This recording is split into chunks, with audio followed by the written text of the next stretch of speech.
নবীজির জুতো মুবারক একজন ইহুদির বাচ্চা সন্তান নিয়ে বুকের মধ্যে লাগাই রাখত।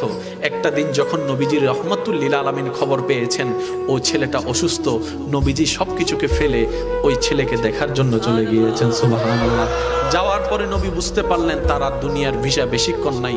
রবের কাছে দোয়া করলেন, ও আল্লাহ, আমাকে মহাব্বত করে আমার জুতা নিয়েছে, আমাকে মহাব্বত করে আমার জুতা বুকে নিয়েছে।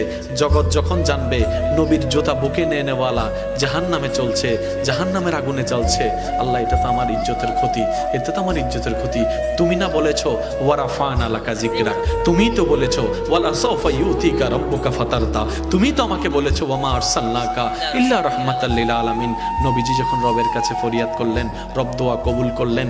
আল্লাহ তাআলা রাসূলকে নির্দেশ দিলেন, আপনি ওকে কালিমা পড়তে পড়েন। সে কালিমা পড়তে দেরি, ইন্তেকাল হতে দেরি হবে না, ইন্তেকাল হতে দেরি, জান্নাত দিতে দেরি হবে না। সুবহানাল্লাহ।